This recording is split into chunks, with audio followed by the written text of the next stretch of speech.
Hey everyone, Sam here, otherwise known as FPL Pricey. With the quick turnaround now to game week 15 in FPL, I'm going to run through all of the key transfer tips, both in and out of your sides ahead of the deadline, including my very own transfer plans ahead of game week 15. Right then, so let's get started. And as I mentioned, this is going to be a value packed show. Rather than do something highly graphically designed, for once I'm just going to basically go off of the FPL website because it's that quick turnaround and I want to provide you with as much value as possible as quickly as possible. So what we'll do is go through via the transfers in and out for the round to give a sense for which players are being bought and sold by the most FPL managers, and I'll be running through my assessments of most of them. Probably not time for absolutely every single one of them. I can't analyze every single FPL pick, but as always, if there's any player that I don't talk about today that you're interested in terms of either buying or selling, just leave a comment below and I'll of course get back to you before the deadline.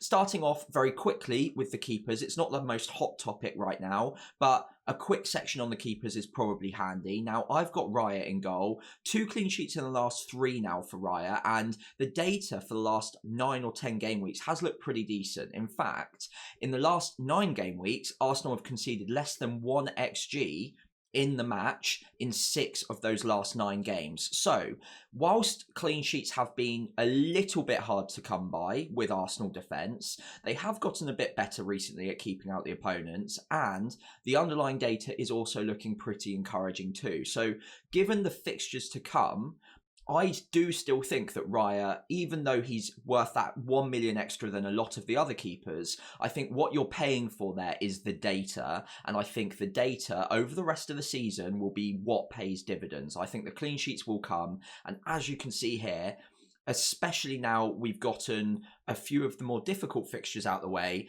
all the way through, arguably, pretty much to the end of the season now, they've got a pretty nice run with no long period of tough fixtures at any given moment. I'd say, in fact, the most difficult period to come, whilst a lot of managers are saying that this next run is pretty easy for Arsenal, I'd say clean sheet wise, 19 through to 22, maybe 24 is about as difficult as it gets for clean sheets for them in terms of the remaining fixtures. So very encouraging, considering even in that period, I wouldn't be surprised if they kept 1 or 2 either.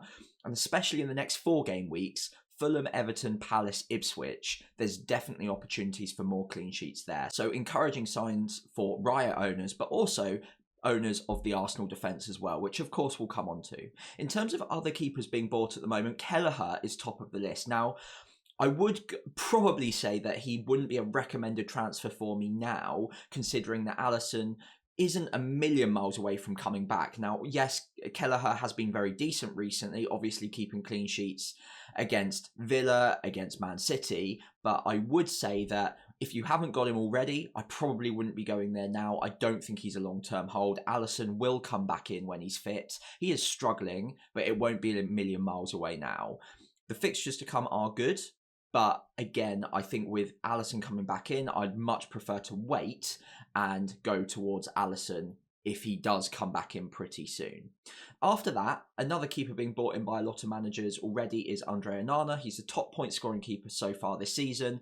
He has massively overperformed in terms of the goals conceded versus the XGC conceded, which means that you'd expect it to get a little bit worse. However, I would say under the new system, in the last 4 matches in particular, he's conceded less than 1 XG in 2 of those. And then in the other 2, one of which was against Arsenal, a lot of that XGC was from set pieces. And we know Arsenal are incredible from set pieces.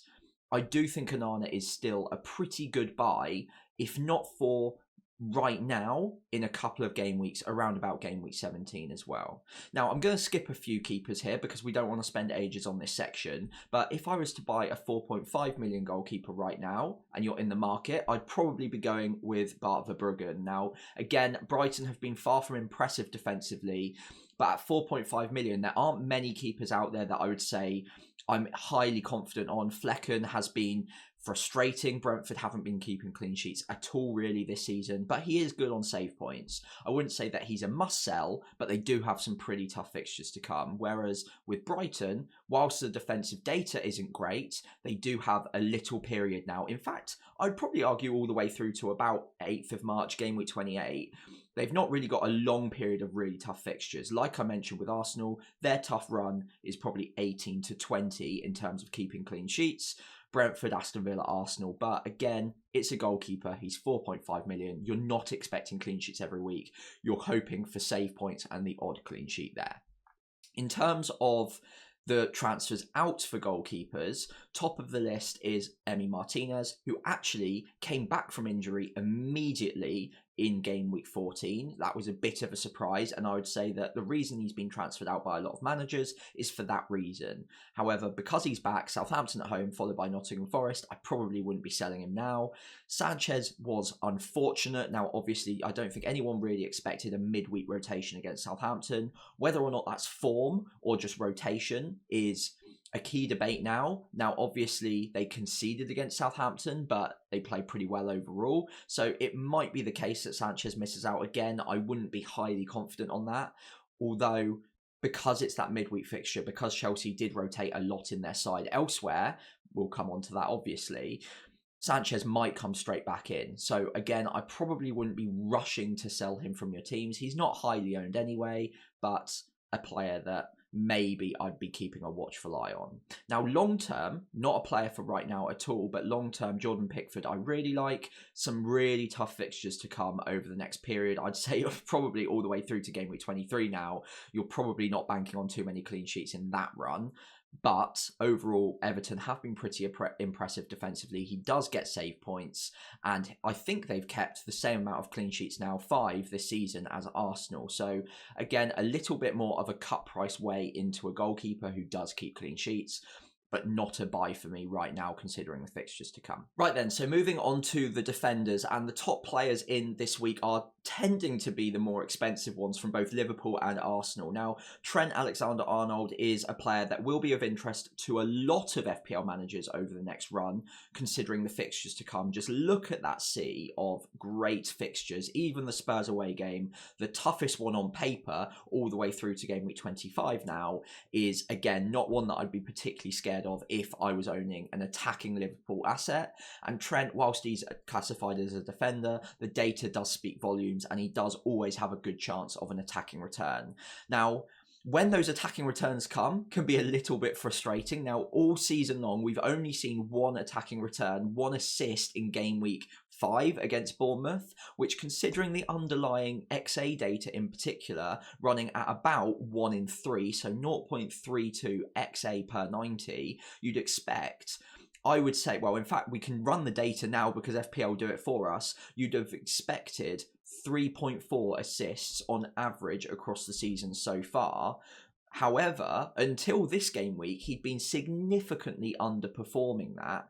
And the one game, or one of a couple of games where he's come off the bench, he obviously was always going to get all of his assists in one go now. And against Newcastle, that's exactly what he did. Assisted twice in 23 minutes.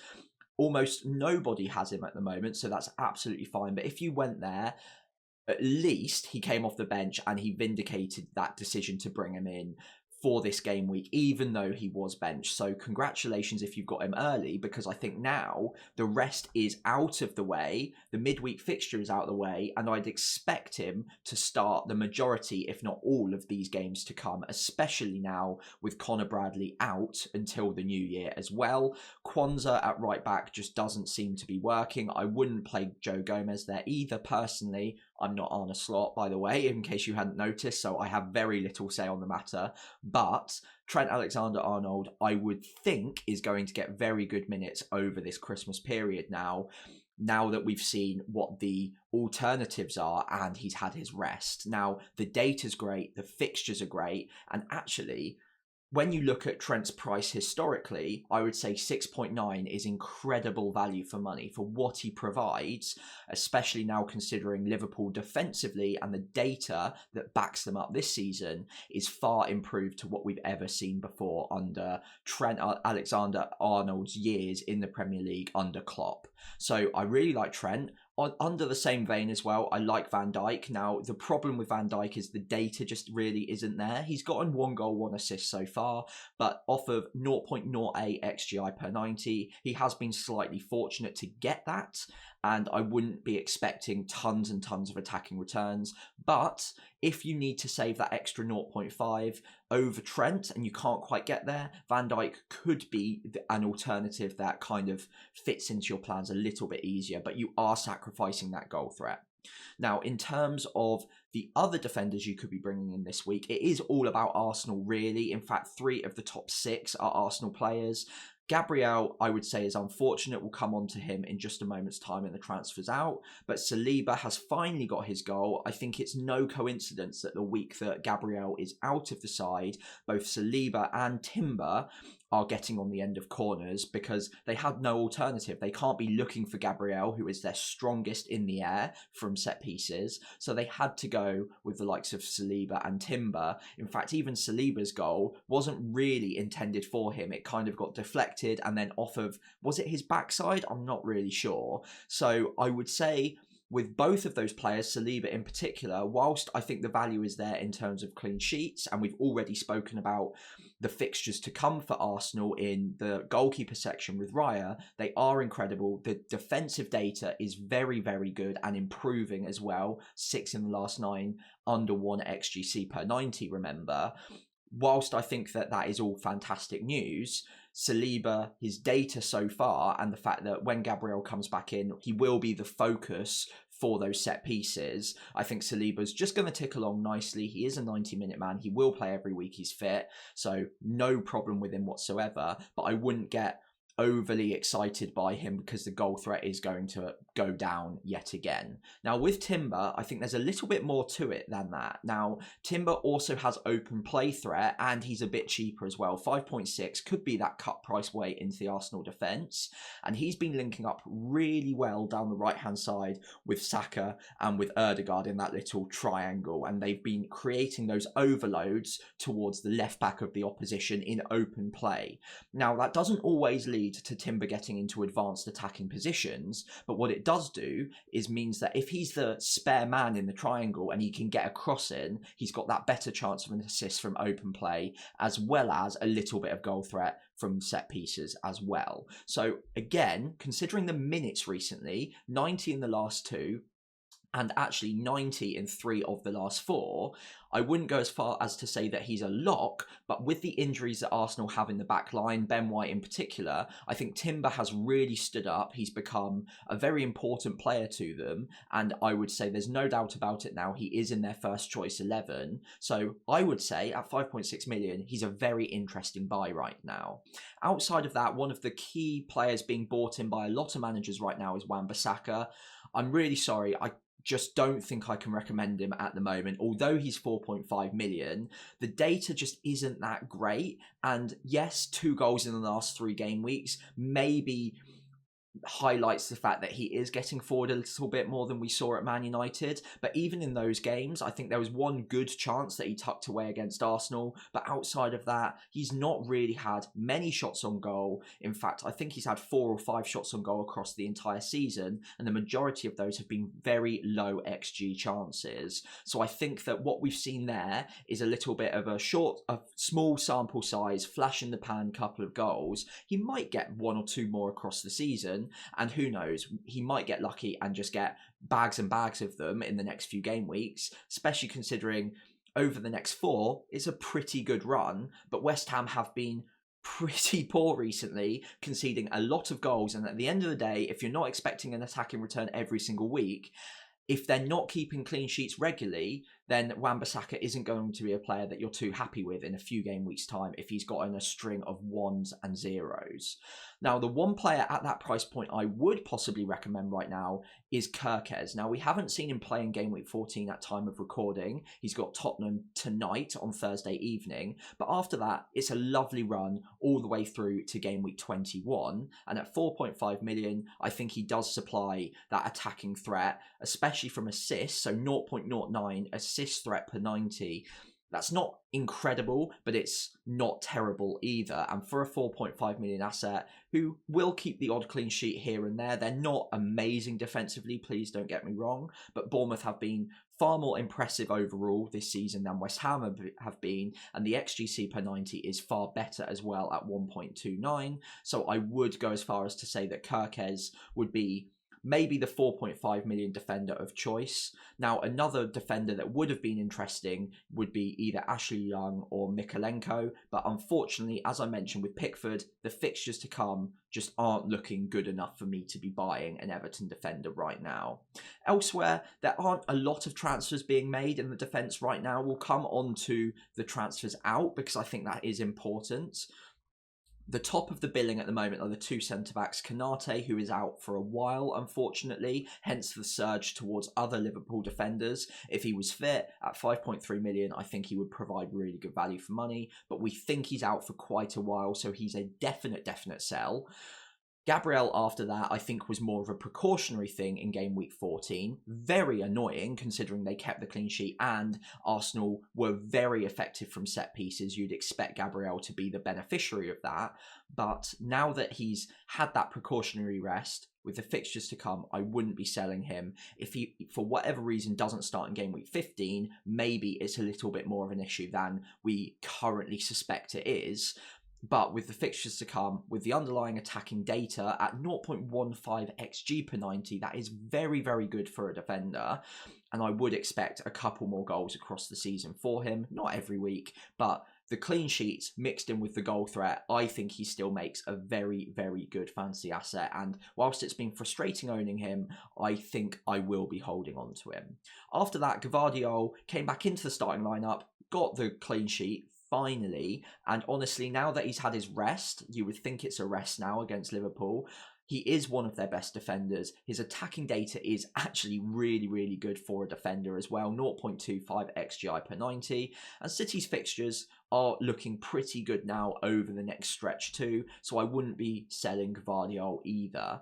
One player I would be pretty annoyed with right now if I had him would be Ait-Nouri. Now, I think with Wolves, yes, the next few fixtures are looking good, but the defensive data in particular for Wolves has been pretty shocking this season. 1.78 XGC per 90. They're conceding an expected goal tally of almost 2 per game now, and conceding 4 in both of the last 2 games as well means that any points in terms of appearance points that Ait-Nouri gets are being wiped out just by the goals that they're conceding. So clean sheets are very, very rare for Wolves, and you're hoping for attacking returns for him.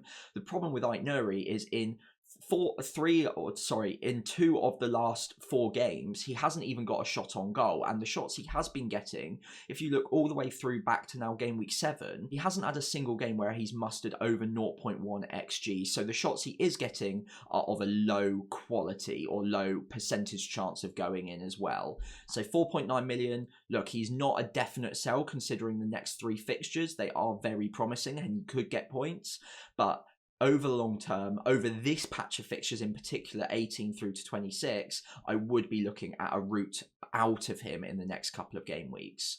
Lewis finally got benched, so is a transfer waiting to happen for me probably, but City keeping a clean sheet and those fixtures to come do make it tempting for me to hold on to him, considering the price point and considering the fact that really, at the moment, there aren't too many other defenders, as I mentioned, around his price point that are pulling up trees at the moment. It could also just be a 1 game week rotation thing. He has started the majority of matches, but considering Man City are back to winning ways, kept a clean sheet without him in the side, I wouldn't be surprised to see a couple more benchings coming his way.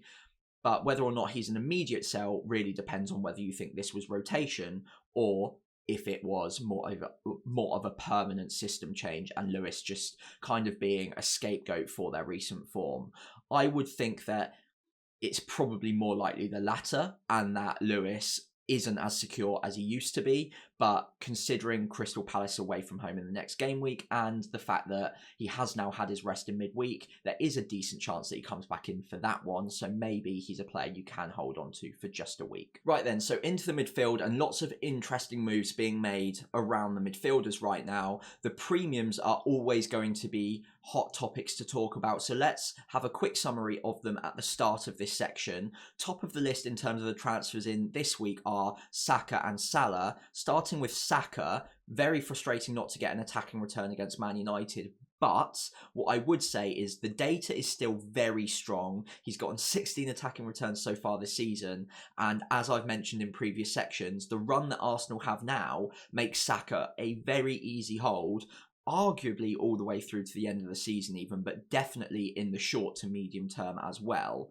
So there is absolutely no way I'd be looking at getting rid of him, and he would still be a pretty high priority transfer in, considering the immediate fixtures round the corner now as well. So I do still like the look of him a lot. Unfortunate not to get anything against Man United, of course, but long term, we're not picking players just for 1 week. We're not looking at just one game week score, and I do think he will be very good value for money, considering any attacking returns he gets, bonus points are almost always attached to that as well. Very similar for Salah. In fact, I think we've hit the point now with Salah that it's almost just a given that he's going to be one of the top transfers in. As many managers as have him already, there's always going to be a few that don't have him for whatever reason, and every single week you don't have him at the moment, you are getting punished. In fact, this season, just look at it, it is worth noting, 151 points from 14 game weeks. There are a very large pool of good FPL assets who won't even hit 150 points this season, let alone in the first half of the season, let alone in 14 game weeks. Even by Salah's standards, even by any premium standards, 150 points after this amount of time is absolutely ridiculous. And he's already beaten his bonus points tally from lots of the several seasons that we've seen him in the FPL roster.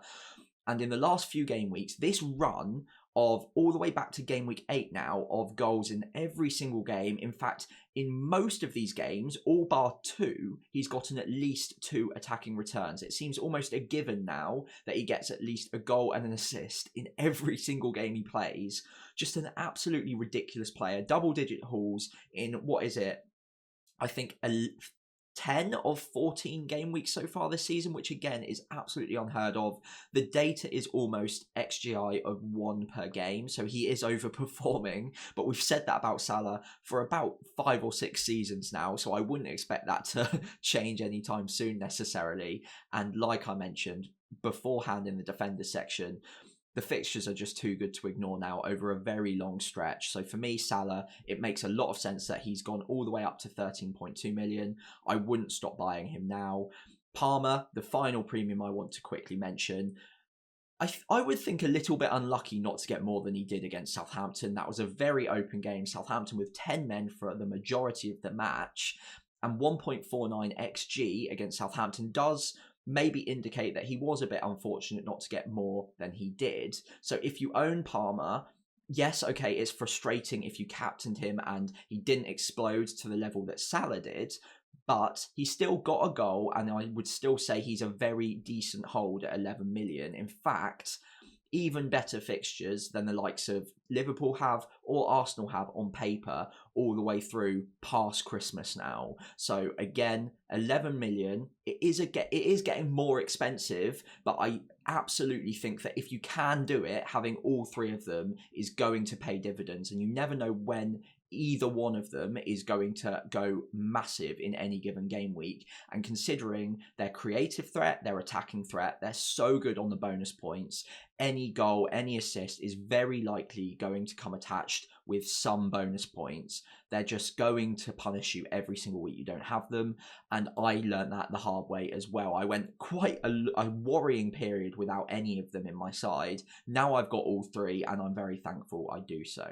Now, looking at the other transfers in for game week 14 for midfielders, Ahmad is top of all of the other players outside of those premium assets I mentioned. What I would say, though, is that Amorim is definitely rotating a little bit. He's definitely figuring out his best 11. And given the fact that the next two fixtures are Forest and City, I don't think I'd be buying Man United players right now, personally. I'd probably wait until game week 17, where I can make more of a rational decision on which players are locked into the starting 11. Now, Ahmad looks like a player that is going to be very interesting, given the price point and the fact that he has been starting, in fact, 90 minutes in the first two of the Amorim era, 45 against Arsenal, but that could be a little bit of rotation. It could be game state dependent, considering it's Arsenal, not just your average team. So I would be more convinced in him than maybe others, considering that price point. But I would maybe just wait now until game week 17, unless what you're doing is downgrading a position so you've got money to spend elsewhere, in which case you could look at Ahmad.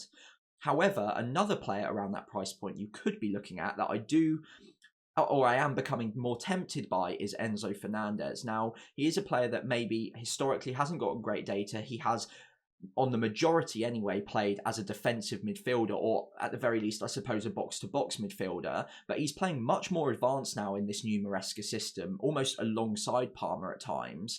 And the data in 2 of the last 3 game weeks where he has been playing in that role has been much more encouraging. 1.09 XGI against Leicester, 0.75 against Southampton. Very encouraging signs. And at 4.9 million, if he continues to get 90 minutes week in, week out, which he has been in the last 3, all 3 of which they've played well and won in, by the way, so that's an encouraging sign, then maybe he can hold down that spot and become a regular in the team over an extended period. As I mentioned with Palmer, the fixtures are very good. Now, what I would say, just to bring down expectations a little bit, is those 2 matches where he got good underlying data and where he was playing a more advanced role were against promoted sides that you'd expect Chelsea to do very well against anyway. And on the majority, in the other matches, I think the highest he's gotten across the season, I'm just checking now, yes, was in game week 1 with 0.3 XGI in that game. Now, that doesn't really help us much in terms of FPL if he's just a flat track bully and he's only going to be playing that advanced role and getting more chances against the promoted sides. Considering the fixtures are good to come, we might get lucky, and at 4.9 million, he might still be of very good value to us. But rotation probably will come against the more tricky fixtures when they do eventually arrive. And whilst we've seen a bit of a hot streak here with, 1, 2, 3, 4 attacking returns in the last 4 game weeks, or 5 attacking returns, in the last 4 game weeks, I don't think that we can expect that as a consistent thing. And it is a little bit of a hot streak. It's just whether or not you think that hot streak is going to continue with these fixtures to come. And arguably at 4.9 million, you don't even need it to continue at the rate it is right now. He might tick along with a goal or assist every other match, and that might be absolutely fine if he's hidden on your bench for the others. Outside of that, there aren't a lot of moves being made. Kluivert's popular, but 3 penalties. Is that going to happen again? Probably unlikely. So this data here, the 2.4 XGI against Wolves, is a bit of an anomaly, I would say. I'd probably not be rushing and breaking apart my team to get to him. Outside of that, Kevin De Bruyne is just going to be a rotation risk. Rashford, probably the same, and the data's not that great at the moment. I'd probably put him in the pile alongside Bruno, alongside Ahmad, and wait until game week 17 at the least. And outside of that, there's not a ton going on. So let's have a look at some of the transfers out for midfielders now. So in terms of the transfers out for midfielders, the names that dominate are very much circling around 3 or 4 in particular. And the top one by a landslide right now is Bryan Mbeumo. Now, he was sold by a lot of managers, I think around 800,000 managers, which is about 8% of the player base, ahead of game week 14. Now, that was risky, and I did it as well, and I was quite worried because Aston Villa hadn't looked good recently, and I expected Brentford to go back to 3 at the back and play a 3-5-2 with Mbeumo taking a more central role. However, that didn't happen. He still played quite wide as a right winger, and yet again, didn't have a single shot on goal in the match despite playing 90 minutes. So that is now, in 4 of the last 5 game weeks, he hasn't even mustered a shot, let alone a high quality chance. And he's only actually had 1 shot on goal now in the last 5 game weeks, that being home to Bournemouth in that 3-2 win. So it's a very lean streak for Bryan Mbeumo. And the fixtures to come aren't looking great either. So Newcastle, Chelsea, Forest, Brighton, Arsenal. It's not great. And even after that, they've got Southampton, but then it's Man City, Liverpool, both at home. So it is a pretty lean patch of fixtures alongside that data, which is looking pretty worrying recently as well. What I would say is that the more, I suppose, long-term thinking managers would say that, okay, sure, he's had a little bit of a quiet spell, but the data is still 0.5 XGI per 90. He's still on penalties. He's still a 90-minute man on the majority as well. So he could be a good hold. And I wouldn't massively disagree with that either. At 7.7 million, and with managers selling him, I would say that if you can hold on to him, there are chances that he could come good again in the short term, even with the fixtures. But what is also worth noting is that there are a lot of very decent midfielders that are performing to a high level right now. And quite simply, we don't have a ton of spots in our starting 11. We can't have any more than 5 midfielders at the end of the day. And if Mbeumo isn't getting the returns, there are other midfielders that are screaming out to be bought in right now. And I think that it is perfectly understandable to look to get rid of him, considering the fixtures, and then maybe jump back on him in the future around about game week 23, perhaps. That's my plan anyway, as it stands. And whilst I'm a bit nervous, even in the short term with the fixtures, that he could do well, I think there are other midfielders that I prefer to have. As you can see in my side, I've gone 3 premium with 2 cheapies, and I think that's a balance I quite like over the medium term. In terms of other midfielders being transferred out, Smith Rowe is being transferred out by a lot of managers, 50,000 already ahead of game week 15, despite having not played yet in 14 against Brighton. But when you look at the fixtures, it does make a lot more sense.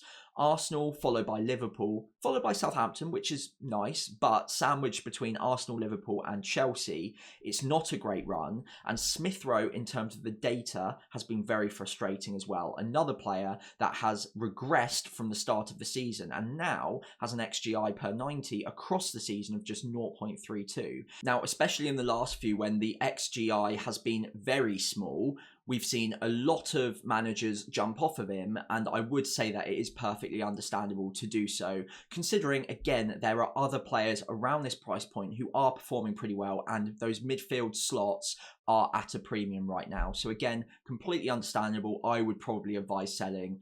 Obviously, after we've seen the Brighton game, he might do really well in it, and you might be tempted to keep him on your bench for a couple of game weeks waiting for that Southampton fixture. But overall, I would say he is probably a sell.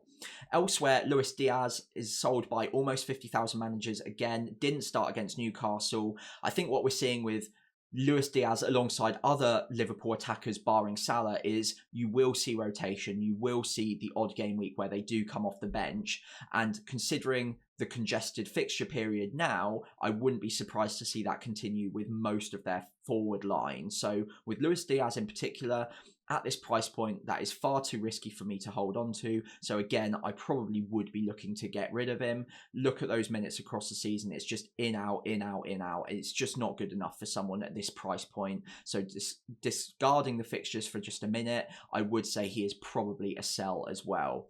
Outside of that, Man United players being sold, Garnacho, Bruno. I think whilst I may not be rushing to sell the likes of Bruno Fernandes, it is understandable considering the next 2 fixtures. And actually, I would say if you've got him right now, I would probably just hold on to him. Forest followed by City. City's are not a great game, but they do concede chances. And then if you look at the run after that, it's not so bad. The only issue, is that price point at 8.5 million. And like I mentioned, midfielders are so valuable this season that you could look at a short-term move away from him. But what I would say is that despite the fact that he's been playing maybe a little bit deeper in this new Amorim system, with the fixtures after game week 16 out of the way, I still think he's going to be a pretty valuable pick. So I wouldn't be rushing to sell him unless you had priority transfers in the midfield that you really want to bring in place of him. So one final player to quickly mention before we move on is Jarrod Bowen. Obviously bought in by a lot of managers going into game week 14. 1.62 XGI in the match against Leicester. Very unlucky not to get an attacking return. And I think with the fixtures to come, I'd be holding on to him. 4 great fixtures in the next 4 game weeks. Obviously a little bit of a lean patch after that, but overall I think you bought him not just for 1 game week but for a extended period, and I think he will get attacking returns despite the fact that West Ham have been a little bit poor. Bowen himself should tick along fairly nicely, and the data isn't bad enough for me to be selling him instantly.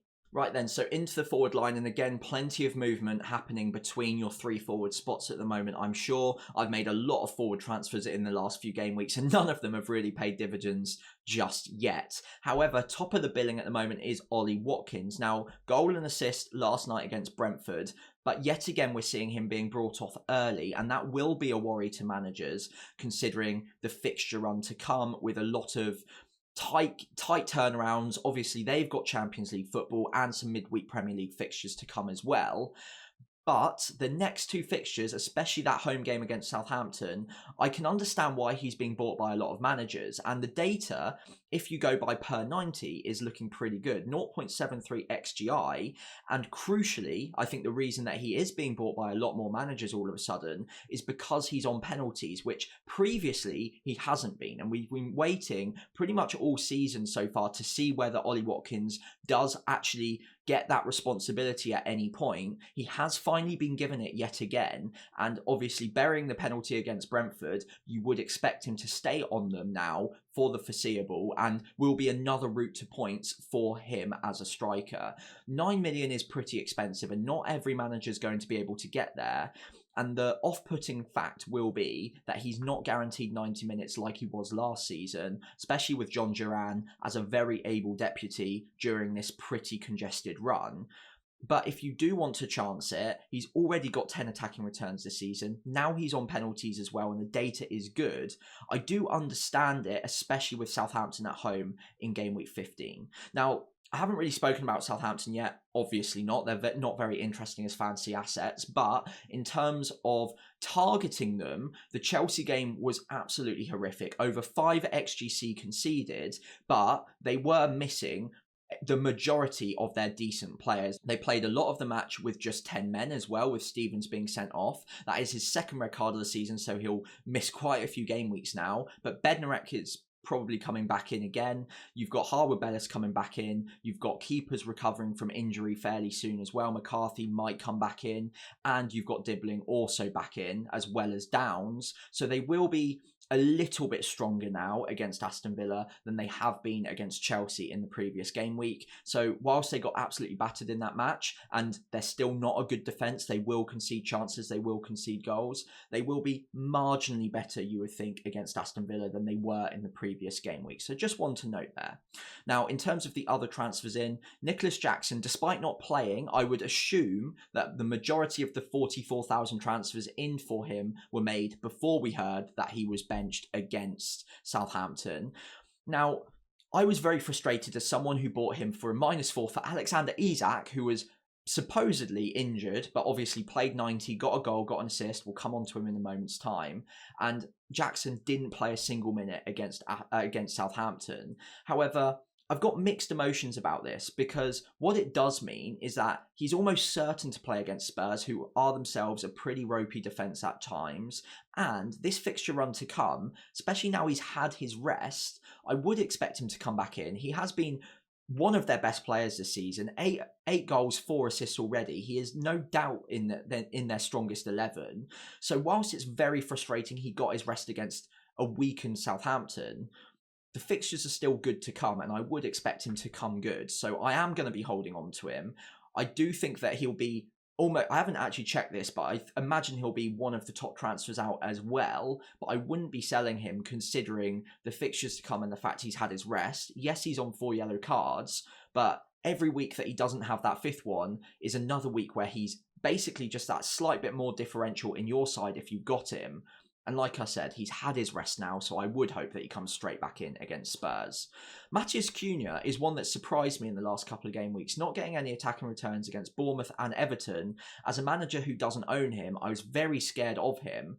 But what I would say, again, a bit like Jackson, is I would probably just hold on to him. West Ham, Ipswich and Leicester are three teams that are really struggling to keep teams out at the moment. And whilst Wolves have been poor themselves, Cunha, you'd expect not to go too many games in a row without an attacking return. And whilst the data's not been great in the last two, I do think that they will find a route to getting him goals, getting him assists in that next three. So there is no way I'd be selling him ahead of that. And I am still fairly jealous as a non-owner. And as you can see, still bought by 40,000 managers. A lot of managers still think he's a good transfer in. And actually, honestly, I would still probably be buying him if I had a forward slot to use for a transfer this week. After that, a couple more strikers I want to quickly mention. Isak came back in with a goal and assist against Liverpool, and now the next few fixtures look absolutely fantastic. So congratulations if you held on to him, or if you went against the grain and bought him despite the Liverpool fixture and the potential injury. The next three fixtures do look absolutely incredible. I'm very jealous. I'm a bit annoyed I sold him, but Brentford, Leicester, Ipswich, fantastic. And the data is improving as well. 0.6 XGI per 90 on penalties, back to full fitness. Just a great player all round. A little bit expensive, but if you can afford him, I would highly, highly recommend him. After that, João Pedro, we haven't seen tonight, but apparently he's fit to start against Fulham. And the fixtures, again, for his price point, I think he is a very good buy. I would wait until after Fulham. Let's see if he gets through that game okay before buying him. But after that, Leicester all the way through to, again, around about game week 28. There's that little patch where they've got Villa followed by Arsenal. But from an attacking point of view, at 5.8 million, absolutely fine to own. And I would probably recommend buying him ahead of Leicester in game week 15 if he gets through game week 14 unscathed, of course. Now, the other one player I do want to mention in the strikers in terms of transfers in is Evan Nilsson. Now, again, we haven't seen him play tonight, so do wait for that. But once game week 14 is out the way, it is a great little run of fixtures. Ipswich, West Ham in the next two. Great teams to target right now, as I've already mentioned at length in this video, but all the way through to game week 21. The data is good. The fixtures to come are good. The minutes are improving. I wouldn't say perfect, but he's definitely one of their most important players right now. So overall, again, at 6 million, is he 6 million? Exactly 6 million. I would say he's another great transfer in if he gets through tonight unscathed. So let's wrap up the video by taking a look at the transfers out for forwards. It shouldn't take too long. It's dominated by 3 or 4 people. Erling Haaland is top of the list yet again. That makes sense because he's got very high ownership, so he's always going to be moved around by a lot of managers every single week. But again, another disappointing performance against Nottingham Forest last night. Only 0.3 XGI in that game, and in the last 2 game weeks has been disappointing in terms of the underlying data. But overall, still going strong, 0.91 XGI per 90 across the season. And despite the fact that recent performances haven't been amazing, I would understand if you did want to hold on to him with Crystal Palace next up. And overall, over the next, I would say 7 or 8 fixtures, in fact, all the way through to game week 22, it's not a bad run objectively. So if you've held on to Erling Haaland all this time, again, you might be tempted to just hold on and roll the dice yet again against those midfielders. But what I would say is that 15 million for a player that unfortunately you're not looking at captaining in too many of the next few fixtures, considering the midfielders, might just be a little bit too expensive. And what you can get for that money elsewhere, especially considering that premium triple midfield is possible when you don't have Erling Haaland, I would say I would favour that setup rather than having Erling Haaland as it stands. Although all it takes is one really strong performance from Man City and from Haaland, and the narrative does start to change again. So if you've held on to him this long, if you want to hold on to him against Crystal Palace, I wouldn't advise against doing that because Palace haven't looked great this season. But it's just what you're missing out on, that opportunity cost from those midfielders week on week. do seem to be performing to quite a high level. So he will come good, almost undoubtedly, but even when he does, it's taking that gamble on the fact that midfielders are also performing at that level at a cheaper price as well. So I do understand why almost 100,000 managers have sold him this game week. I've obviously already gotten rid of him. Jackson, we've already mentioned, he's had his rest. I don't think he'll be getting another rest in game week 15. If he did get benched 2 game weeks in a row, that is a serious red flag. But I think that this was literally just a case of he's played a lot of minutes recently and had a full rest against Southampton. They probably would have brought him off the bench if they needed to, but let's face it, they were coasting. They didn't need to bring him off the bench, and I'm very glad they didn't, because I got Rodgers and his points off my bench this game week. Solanke will wait and see tonight. He's had an illness. Even Ange in midweek said that he still hasn't really been training yet, but is a lot better. So hopefully he plays against Bournemouth tonight.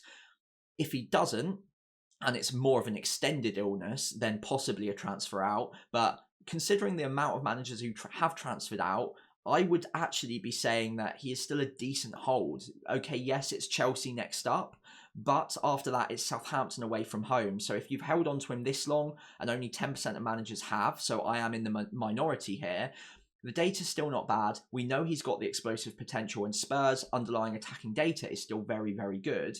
And as frustrating as he and Spurs have been recently, again, another player, a bit like Erling Haaland, that I would completely understand if you did hold on to for another couple of game weeks, just to roll the dice and see if he comes good.